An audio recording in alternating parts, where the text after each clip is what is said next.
Hello. So today we'll talk about some of the essential documents you need to have ready, like handy, before you were thinking of opening or applying for express entry.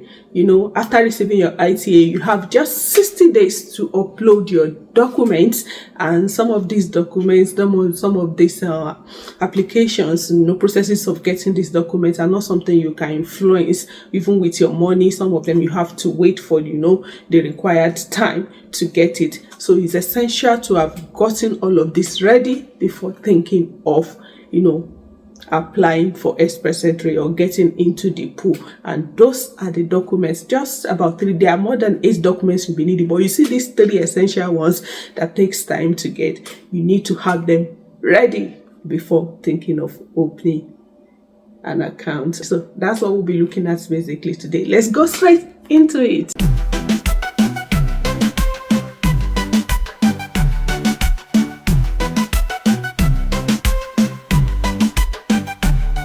Okay, so before I start, let me issue a quick disclaimer. Like I always say, I am not an immigration agent or consultant. Everything I say in my videos are basically solely based on my experience, and I feel, why just withhold the information when I have a prior, experience, and that is why I'm sharing via this platform. I do not help people with immigration process or anything, so I always advise do it yourself, and that is what I'm still, suggesting and advising. Always do it yourself. It's easier and it's, better that way. Make your own research, do it yourself, and you'll be happy you did. So let's begin. So the first on the list for me will be WES, getting your certificate evaluated by WES, that is the World Education Services. And like I said, the first thing to do before even thinking of the express entry program is to try to simulate your CRS score. It's a point-based system, like I said. So when you check your CRS score, you calculated it and you are sure you stand a chance, the first thing to do before even thinking of opening a profile, for me, I would advise, is to get your certificate evaluated with WES. Normally, WES does not expire, but for Canadian immigration purposes, it has 5 years validity period. That's a very long validity period compared to other things you're going to be getting, other documents you're going to be getting. So why not start with WES? And aside that, you have to be reaching out to your institution, to get your transcript ready, which they will be uploading to WES website when they request it. If you are from a country like mine, some of these processes takes time before you reach out to the School of Postgraduate Studies. In fact, you have to know someone there who will be looking out for the, for the email, help you to upload, you have to pay and all of that. Some of these processes takes time. So if you do not start earlier enough, it may, hamper or hinder in a way, make your application difficult. So you need to get it ready. So reach out to your institution, get your transcript ready, and we'll be uploading it as soon as you apply with WES. So the first thing is WES. It has 5 years validity period and you have enough time. So getting it saves time. I think it's about 2 weeks process or 7 days process. But of course, what will determine how fast it is how early or how quick your transcript is uploaded to their website. But the second document you need to get ready before even thinking of entering the pool or opening an express entry profile is your language test results. Your language test results, which may be your IELTS, your CELPIP, or your French language test result. Before I even go into the language test result, why you also need your WES ready is because you will be given, there's a particular number, certificate number on your WES certificate. When they send it to you, you will be inputting it. Why? It's not something you can guess, so you have to have it ready because you'll be putting the number. Even though you are not uploading any document at the point of application, you are not uploading any document, but you need to get some of this ready because you'll be needing the certificate number. So for your language test results, you can't also guess your scores.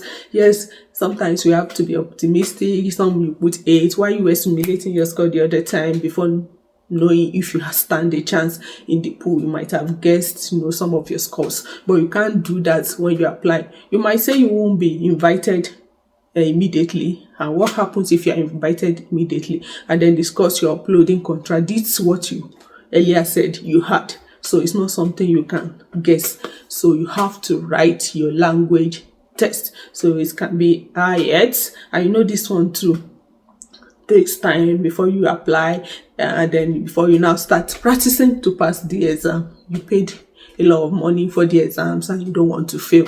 So you have to have, had the language test ready before thinking of opening an account in the Express Entry program.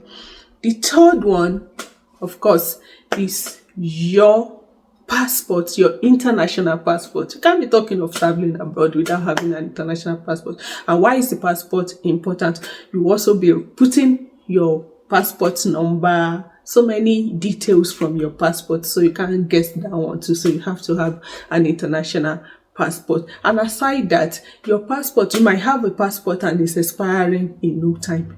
That one too is not acceptable, because your passport has to have at least 6 months validity from the date of your ITA issue. From the date they issue your ITA, that's invitation to apply, you must have like 6 months and above. So if you know that your passport is going to be expiring in less than 6 months or close to expiration, and sometimes you may stay as far as 6 months in the pool. You don't know when your invitation to apply might be coming. So it's better to be on the safer side and get a new passport. So make sure from the day of from the day you receive your ITA, you still have like 6 months validity period on your international passport. So take that very seriously. You'll be needing the details in it, and also you need it to have a long, like at least 6 months validity period.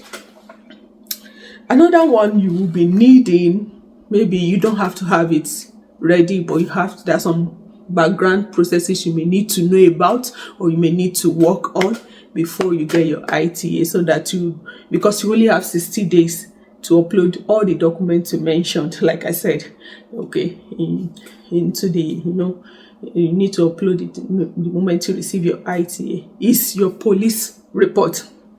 What makes this police report thing unique is the fact that for every country you have lived, if you are the type that love to travel, for every country you have lived in, you'll be uploading a police report for them.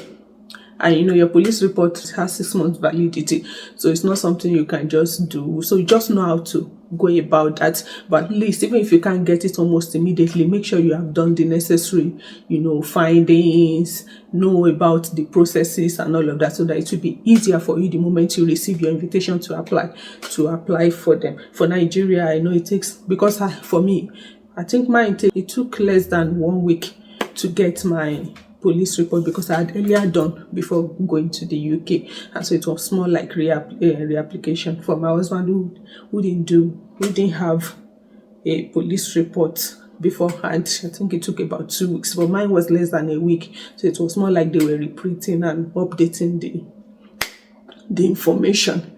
So just make sure you have all the informations ready. Okay, so the last thing I'll be talking about is your reference letter. That's your proof of work experience. You had earlier gotten points for your work experience, so you'll be needing a reference letter for that. You might not have to get it ready before entering the pool, before applying, but of course during your application you had given details of your work experience. You had a specific NOC you are working on, you said you had experience in, so you need to have a reference letter ready. And there is a specific template for your work experience. So you don't want to be in hurry when you need to upload it. You must have told the necessary bodies, the people involved, those you'll be getting the reference letter from, the details of your plan, so that when it's time to upload it, they can just print it for you, and then you upload. So what are the details that you have to have in your work experience? It needs to be printed on a letterhead, the company letterhead, which includes the company address and then their phone number. And then the details has to include your name, your role in the company, your work details, your job title, your date of employment, your duties, and of course your duties has to align with your NOC, the NOC you chose while applying. So your details has to align with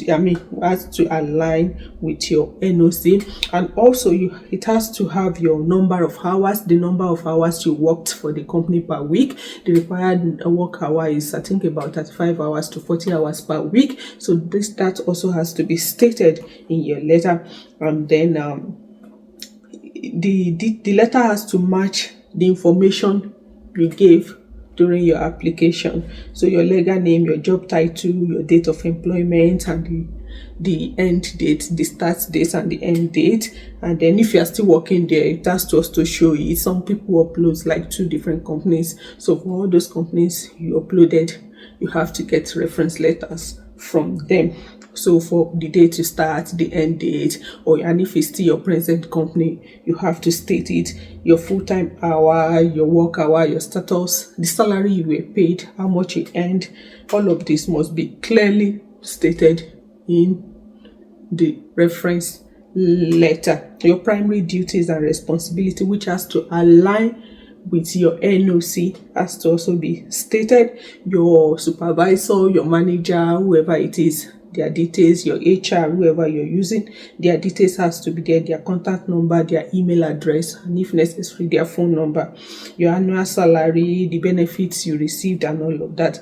So there's a summary, there's a template online if you want to check, and this will be helping you. So you see, it's a long detail, so you need to have known about it. Do a background check, speak with your HR, make sure there are plans in place, to get them easily when you are invited. So these are basically some of the documents, like I said, you need to get ready, especially the first 3 I mentioned. So if you have questions, you have feedbacks, feel free to put them in the comment section. Like I always do, I'll try to respond to them. And this is where I'll be stopping for today. If you have watched this video this far and you have not liked or subscribed, you're doing the wrong thing. I beg, click on the subscribe button, help my ministry. Until next time, I'll be coming your way again. Remain Roslyn Adams, and it's bye for now.